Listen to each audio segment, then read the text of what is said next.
Most people think insulin resistance appears suddenly, like it just shows up one day and flips your life upside down, but that is usually not how it works. It tends to build quietly, through ordinary habits that look harmless in the moment. A sweet drink here, a skipped walk there, a few nights of bad sleep, a little more stress than usual. Nothing dramatic, nothing that feels dangerous. And that is exactly what makes it so easy to miss.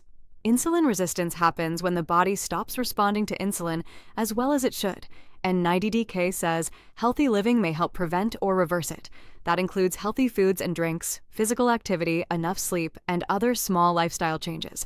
So in this video, I want to slow this down and make it clear. Not in a scary way, in a useful way. Because once you understand the pattern, you start seeing it everywhere. You see it in the way people drink their calories without thinking. You see it in the way a normal day can turn into 8 straight hours of sitting. You see it in the late night scrolling, the rushed meals, the sleep that keeps getting sacrificed, and the stress that never really switches off. These things do not always cause a problem by themselves, but when they repeat, they can push the body in the wrong direction. And the first habit is one of the easiest to overlook. The first habit is drinking your calories. Soda, sweet coffee drinks, energy drinks, bottled teas, juice drinks. All of it can add up fast. The reason this matters is simple. Sugary drinks are one of the leading sources of added sugars, and CDC says frequent sugary drink intake is associated with weight gain, obesity, type 2 diabetes, heart disease, and other health problems. That does not mean one drink ruins everything. It means the pattern matters. If the body keeps getting quick sugar in liquid form over and over again, it has less room to stay balanced. And this is why some people feel like they are doing nothing wrong, yet still end up struggling. They are not overeating in one giant meal. They are sipping sugar throughout the day.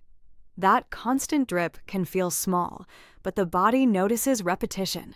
It notices the difference between real hunger and a fast sugar hit. It notices the difference between food that slows down and a drink that disappears in seconds. The easiest first move is not complicated.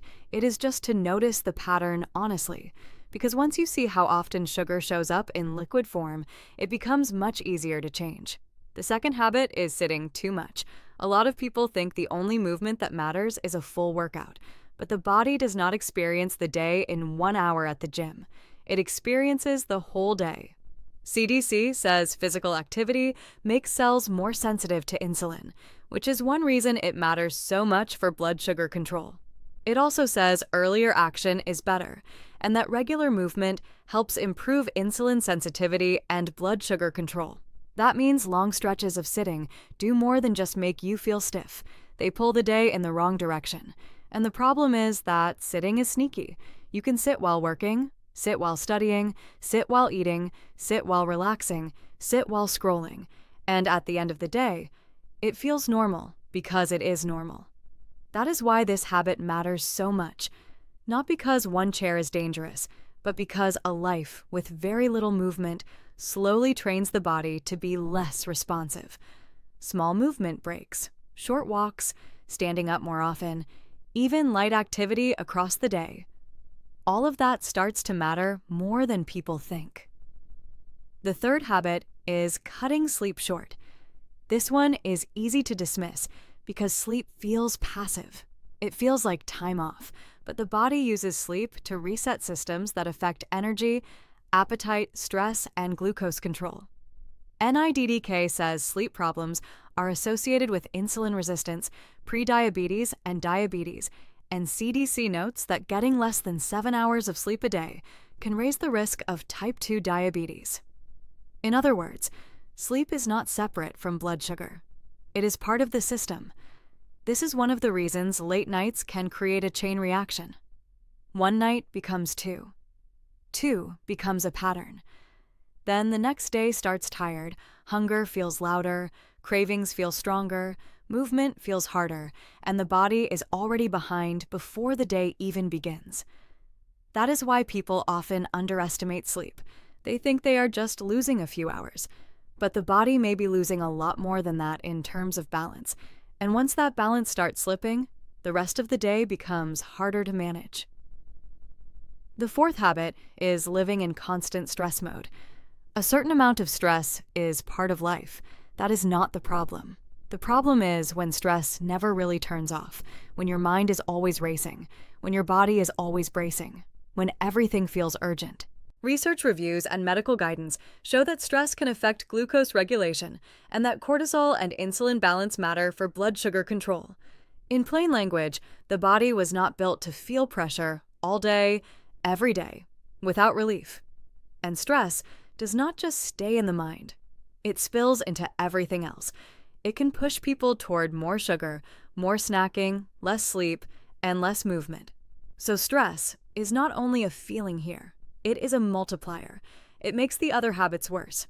That is why some people keep trying to fix blood sugar with one small change, but nothing sticks. The real issue is that the whole routine is working against them, and in the next part, that becomes even clearer, because the last three habits are the ones people often call normal or even healthy, while they quietly do the most damage. The fifth habit is eating in a way that keeps your blood sugar on a constant roller coaster. Not one big meal, not one bad day. A pattern.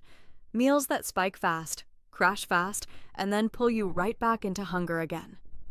This usually comes from foods and drinks that are high in added sugars or refined carbohydrates without much balance to slow things down. CDC explains that too many added sugars in the diet are linked to weight gain, type 2 diabetes, and heart disease. And again, the keyword here is not once.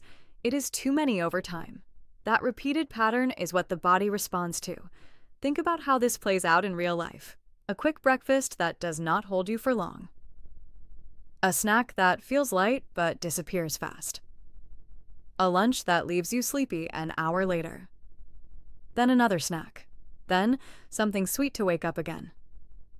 It feels normal because it is common. But underneath that routine, the body is constantly trying to keep up. And when that becomes the daily rhythm, it is not just about hunger anymore. It is about stability. The body does better when it is not constantly being pushed up and down. That is why balanced meals tend to feel different. They last longer. They feel steadier. They do not pull you into that same loop. This is where a lot of people get confused. They think they need extreme changes. But often, it is not about extreme. It is about consistent patterns that stop the constant spike and crash cycle. And that leads directly into the sixth habit, because even when people try to fix their routine, this is the mistake that quietly cancels out their effort. The sixth habit is treating movement like a one-time event instead of a daily signal. A lot of people rely on a single workout to carry the entire week. One intense session, maybe two, and then long periods of sitting in between. On the surface, that feels productive. It feels like progress, but the body does not respond best to occasional bursts followed by long inactivity. CDC explains that regular physical activity improves insulin sensitivity and helps the body use glucose more effectively. The key word there is regular, not random, not occasional, consistent. Because movement is not just about burning calories. It is a signal. It tells your body, use this energy, stay responsive, stay active. When that signal only shows up once in a while, the body spends most of its time in the opposite state. And over time, that imbalance starts to matter more than the intensity of a single workout. This is why small, consistent movement often beats extreme, inconsistent effort. Walking more, standing more, moving throughout the day. It may not look impressive, but it changes the environment your body is operating in, and that environment is what shapes the outcome. Now, here is where everything starts to come together, because the seventh habit is the one that quietly ties all of this into a single pattern, and it is something most people do without thinking. The seventh habit is eating too late, or having no consistent eating rhythm at all. This one does not get talked about enough, but it matters. Research has shown that later eating patterns are associated with higher fasting glucose and higher estimated insulin resistance, while earlier eating patterns tend to show better outcomes. In simple terms, Timing matters. The body runs on rhythms. Sleep has a rhythm, hormones have a rhythm, energy has a rhythm. And when eating keeps shifting later and later or happens at random times every day, it can throw that rhythm off. Think about late night eating for a moment. You are tired, the day is done, but food still shows up, sometimes out of habit, sometimes out of boredom, sometimes just because it is there. And over time, that becomes part of the routine. The issue is not just the food itself, it is the timing. The body is not in the same state late at night as it is earlier in the day. So when this becomes a repeated habit, it can slowly make things harder for your system to manage. And this is why so many people feel stuck, because they are not dealing with one single habit. They are dealing with a pattern. Sugary drinks during the day, long hours of sitting, poor sleep, constant stress, meals that spike and crash, inconsistent movement, late night eating. Each one on its own may not feel like a big deal, but together, they create an environment where insulin resistance can quietly grow. That is the real takeaway here. Not fear, not perfection, awareness. Because once you see the pattern, you cannot unsee it. You start noticing how often drinks carry hidden sugar. You start noticing how long you stay seated without moving. You start noticing how sleep, stress, and food all connect instead of acting separately. And that awareness is where change begins. Not overnight, not perfectly, but gradually. Because the same way these habits build insulin resistance slowly, small changes can start shifting things back in the other direction. You do not have to fix everything at once. You just have to stop feeding the pattern. Drink more water instead of constant sugary drinks. Move more often instead of staying still all day. Protect your sleep instead of borrowing from it. Create moments of calm instead of staying in constant stress. Build meals that feel steady instead of chaotic. Stay consistent with movement instead of relying on random effort, and be more aware of when you eat, not just what you eat. None of these are extreme, but together, they change the direction. And direction is what matters most, because insulin resistance does not usually come from one decision. It comes from repeated ones. So the question is simple. Which of these habits have quietly become part of your routine, without you even noticing? Thanks for watching True Health Tales. If this helped you, smash that like button, subscribe, and hit the bell so you never miss the next truth.